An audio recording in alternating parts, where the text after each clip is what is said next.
Ya estamos de regreso aquí con Ukip Espadas desde Mérida. Ukip, los nombramientos, acaban de hacer unos cambios allá en el INE.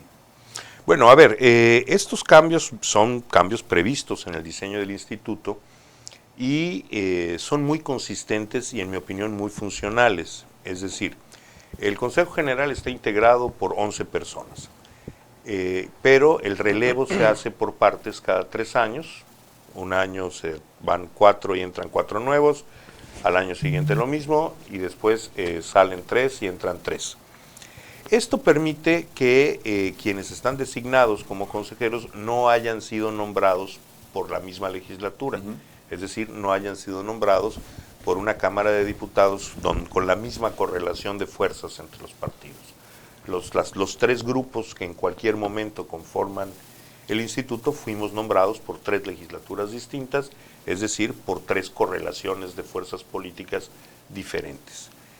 Por otro lado, esto da estabilidad en 2 sentidos. Primero, en términos de la experiencia, es decir, cuando entran nuevos consejeros, hay otros consejeros que ya tienen 3 y 6 años de experiencia. Y esto tiene del otro lado una vertiente política. Esto es, el tono de las decisiones, el sentido de las decisiones, no cambia abruptamente, especialmente en decisiones que hayan tenido un alto consenso. Pueden ir cambiando, pero no lo harán de manera que pueda ser leído como la adecuación de nuevas decisiones a un nuevo contexto político. No es así. Esto da estabilidad para los partidos políticos, fundamentalmente como competidores, pero sobre todo le garantiza a la sociedad que los términos de la competencia electoral son razonablemente fijos. Esto no quiere decir que sean totalmente fijos, sino que su cambio tiene que ver con el cambio de sentidos, de resoluciones, de criterios, tiene que ver no nada más con el cambio de la integración de los consejeros, sino con el desarrollo mismo del debate político, las decisiones del Tribunal Electoral y en su caso reformas legales que pudieran implicar modificaciones en las decisiones del instituto. Esta es una primera característica de esto, ¿no? Esto se ha traducido ahora en lo concreto, efectivamente, a que se han reintegrado comisiones, las comisiones tienen nuevos actores, los debates van cambiando de sentido, se debaten cosas ahora un poco más sobre cosas que antes se debatía un poco menos, independientemente, o bueno, junto con el cambio de los consejeros, por ejemplo, se está abriendo un debate nuevo sobre el papel de los partidos políticos dentro del instituto. Esto fue, a ver, cuando yo llegué al instituto, para mí fue esto una sorpresa, el nivel de distanciamiento entre los consejeros y los partidos políticos, si bien formamos parte del mismo cuerpo.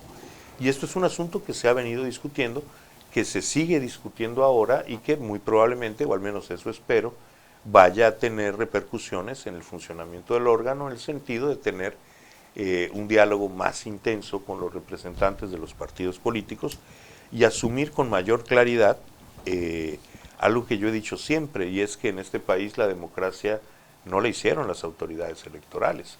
La democracia la hicimos ciudadanas y ciudadanos integrados en partidos políticos que por años le dimos de patadas al pesebre hasta que logramos un sistema electoral democrático, y eso incluyó un IFE autónomo a partir del 96.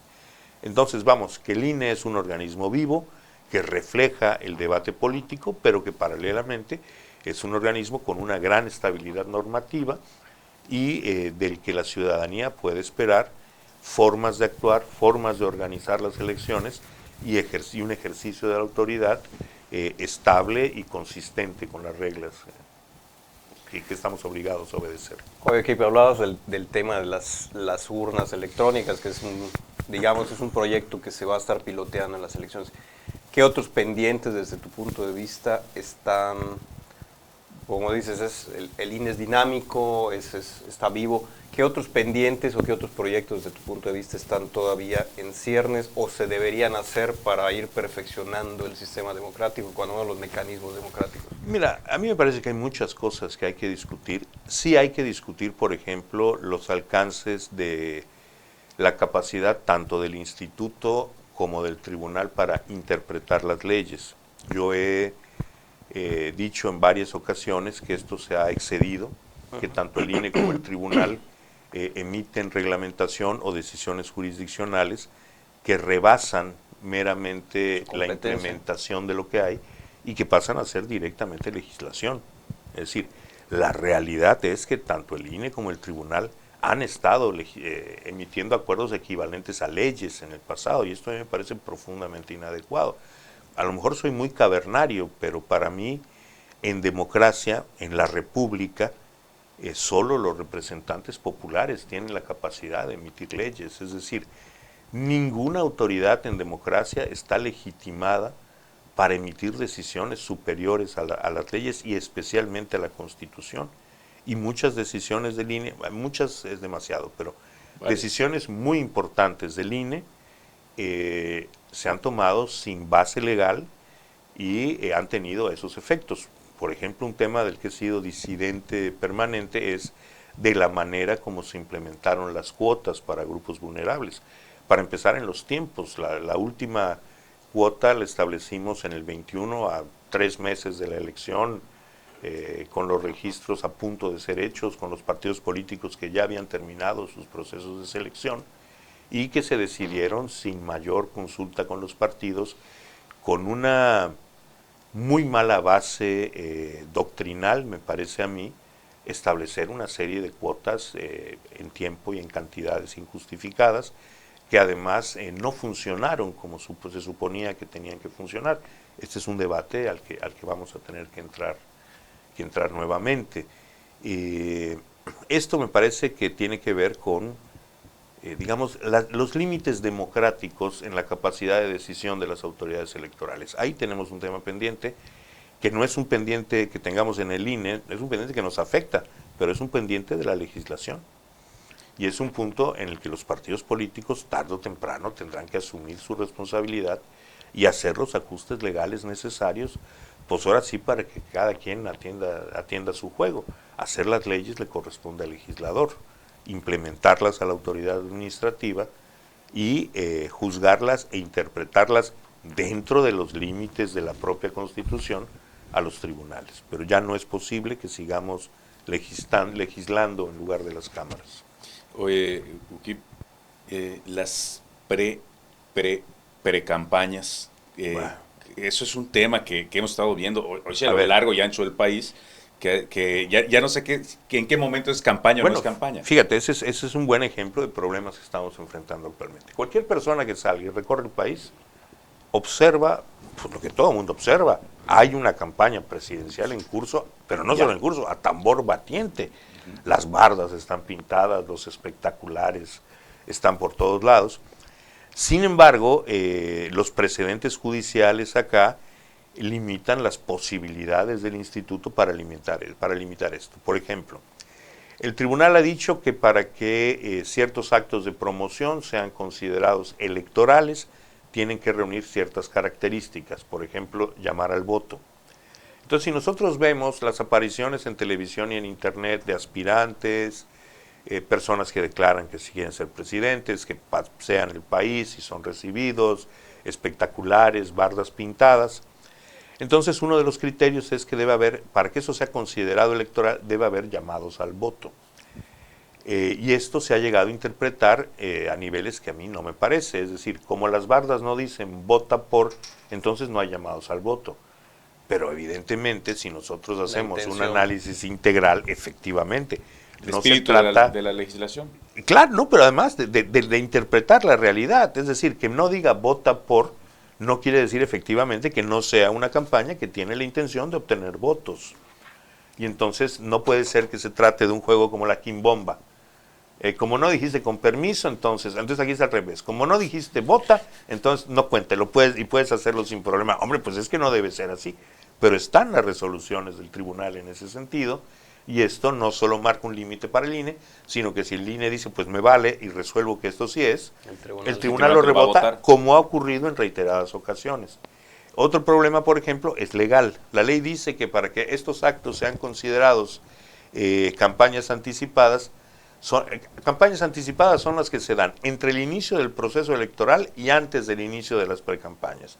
Es decir, si alguien adelanta su campaña muchísimo hasta antes del inicio del proceso electoral, que será en septiembre de este año, de acuerdo con la propia ley, eso no son campañas anticipadas. Porque no hay candidatos. Efectivamente, efectivamente. Entonces, esto es un problema real, es decir, cómo lo que todo mundo ve y sabe en racionalidad mínima que son campañas electorales, puedan ser controladas por el INE. Si no se quiere que el INE controle, oye, yo no tengo ningún problema, ¿eh?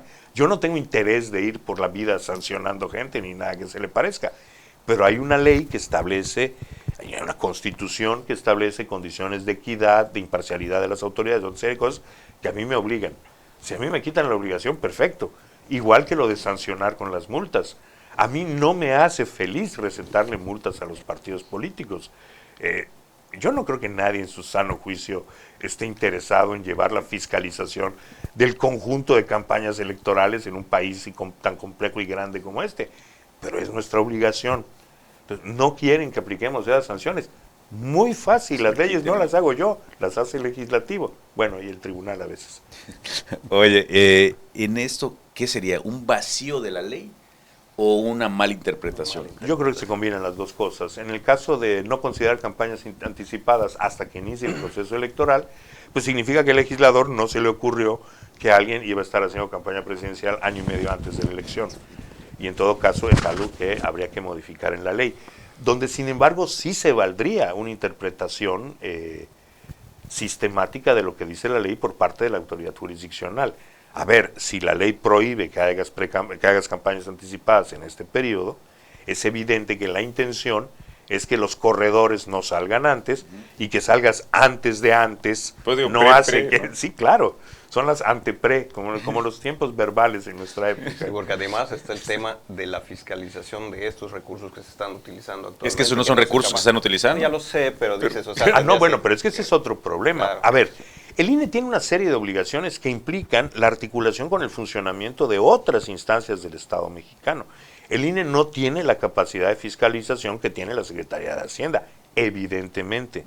Nosotros necesitamos una comunicación y una actuación mucho más integrada con la Secretaría de Hacienda de la que disponemos el día de hoy, de forma tal que rastrear recursos, te aparecen bardas pintadas por todo el país. Y eso, espontáneamente. Ajá. Y entonces el INE no tiene forma de ver cuántas bardas hay. No, fíjate que eso sí. Eso sí. ¿De dónde salió la lana? ¿De dónde salió la lana? No. No, justamente nuestra estructura tiene el tamaño que tiene para cosas como esa. Nosotros con gran precisión sabemos para el día tal cuántas bardas había. No, por supuesto, todos los días se pintan más bardas, entonces... ¿Quién la pagó? Pues ¿De dónde salió el dinero? No. Esa parte es la que es muy complicada, porque tú preguntas y nadie la pagó. Bueno, pues que los vecinos se cooperaron, y nadie sabe, así estaba desde ayer. Y eso, no tenemos el aparato suficiente para averiguar eso. Y necesitaríamos una más estrecha colaboración de la Secretaría de Hacienda. ¿Y no hay una normativa que posibilite esa colaboración de manera rutinaria? La posibilita, y de hecho hay algún tipo de comunicación, pero sigue siendo sin la fluidez necesaria. Bueno, pues le agradezco mucho a Uquib Espadas que nos haya acompañado el día de hoy. Uquib, muchísimas gracias. Al contrario, un gusto estar nuevamente con ustedes. Así es, ya no como comentarista, ya como entrevistado. Se siente feo. Doctor, un gusto, pero por cómo se refiere a ti, Raúl, ahí es donde viene el problema, ¿no? No, muchísimas gracias. Un placer, Raúl. Mucho gusto, siempre y un orgullo que estés allá representando a tu estado también, a Yucatán. Gracias. Raúl, Rodeo. nos vamos a un corte.